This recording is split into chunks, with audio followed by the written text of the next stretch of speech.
What just start off, what's your name? What do you do? What's your profession? Sure. Um, my name's Avery Bartlett. I am a Lawton Chiles High School class of 2015, and right now I'm a pro runner, training for the Olympic cycle 2021 or 2020, whatever name they're still sticking with. Yeah. Yeah. Right.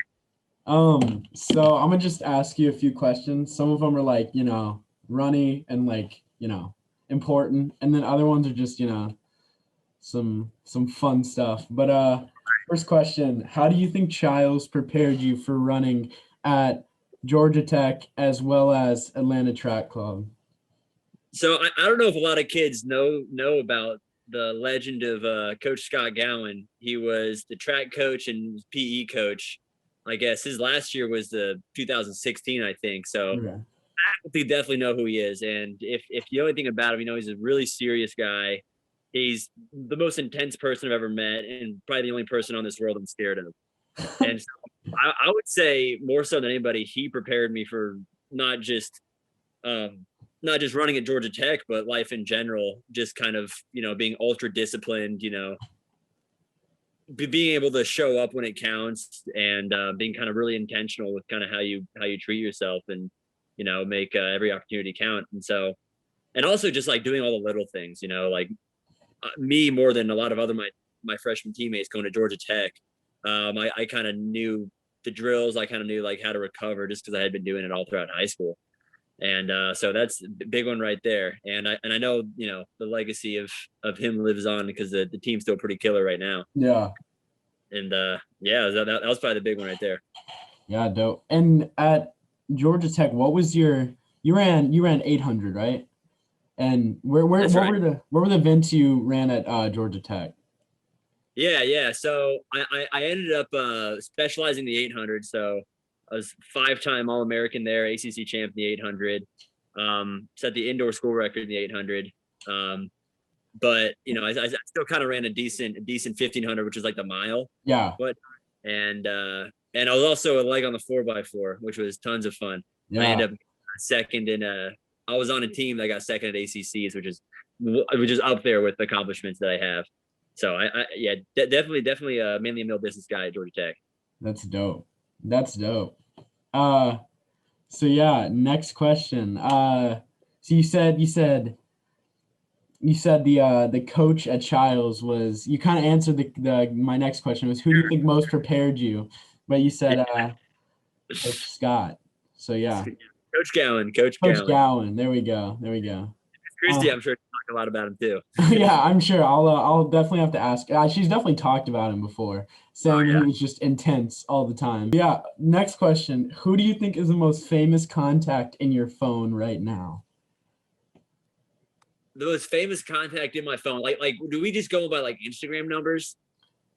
Whatever your redeeming quality for famous is. So the most famous contact in my phone is he's famous in the cross country track world. Yeah. His name's Craig Angles. Ah, yes. Is that the dude Yeah, with the the mullet. mustache? The Yeah, the mullet. mullet. The mullet. There we go. Yeah. So that's probably the most famous contact. But I've met Ric Flair before at a track meet, so I didn't get his number. That's So sad. that's That's sad. That's yeah, that's awesome. What the heck? That's awesome. Uh yeah, so is there any tips you would give to someone who is trying to pursue something not just in running but like their passion in general? sure. And I mean, this advice it's really simple. People are always looking for shortcuts of like how to be successful, whether that being investing in GameStop or Bitcoin. But like really for the most part, if you want long-term success, throughout your entire life, it's just focus and discipline. Like being willing to be like, okay, it's a Friday night, but and I'm gonna go to sleep at 10 because next week I have a big race. Or even like, or I have a project I have to do, I have a presentation I have to do.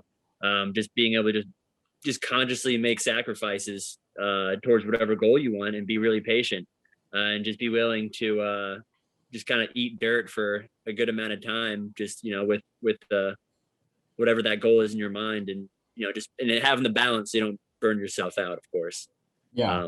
So really, I would say the number one word is just focus, which is pretty generic, right? Absolutely, absolutely. So you took that focus and you ended up running professionally. You're running right now with Atlanta Track Club. And what does the season look like for you this year, especially with COVID? How is that so going? sports have kind of sucked in general. COVID, right? But we make do. Complaining doesn't get you anywhere.